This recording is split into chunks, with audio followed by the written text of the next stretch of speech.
brought you by Silver Pumps and Motors. Top quality और consistent performance के लिए सिर्फ सिल्वर पंप्स नाम याद रखना.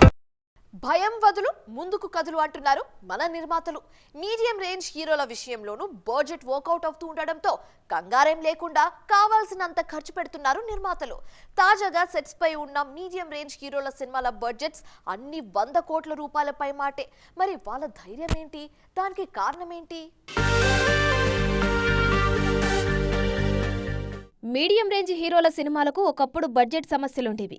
వాళ్లపై 50 కోట్లు ఖర్చు పెడితే వస్తుందా రాదా అనే అనుమానాలుండేవి. కానీ కొన్నాళ్లుగా అవి కనిపించట్లేదు నిర్మాతలకు. ఎందుకంటే దసరాతో నాని, తండేల్తో నాగ చైతన్య, టిల్లు స్క్వేర్తో సిద్ధు జొన్నలగడ్డ, హనుమాన్తో తేజ సజ్జా లాంటి హీరోలు 100 కోట్లకు పైగానే వసూలు చేసి చూపించారు. కంటెంట్ కరెక్టుగా ఉంటే 100 కోట్లు పెట్టినా రిటర్న్స్ వస్తాయనే నమ్మకాన్ని నిర్మాతల్లో కలిగిస్తున్నారు మీడియం రేంజ్ హీరోలు.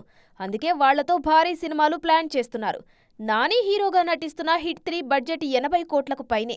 అలాగే ప్యారడైజ్ బడ్జెట్ 120 కోట్లు అంటున్నారు. నెక్స్ట్ రాబోయే సినిమాలు అదే రేంజ్లో వస్తున్నాయి. నాగ చైతన్య కార్తిక్ దండు సినిమా బడ్జెట్ 80 కోట్లు. ఇక సాయి ధరమ్ తేజ్ సంబరాల ఏటిగట్టు బడ్జెట్ 125 కోట్లు. ఇందులో ఓ పాటను 1000 మంది డాన్సర్లతో చిత్రీకరిస్తున్నారు. విరూపాక్షతో 100 కోట్లు కొద్దిలో మిస్ అయిన మెగా మేనల్లుడు సంబరాల ఏటిగట్టుతో లాంఛనం పూర్తి చేయాలని చూస్తున్నారు. అలాగే తేజ సజ్జా మిరాయ్ బడ్జెట్ భారీగానే ఉంది.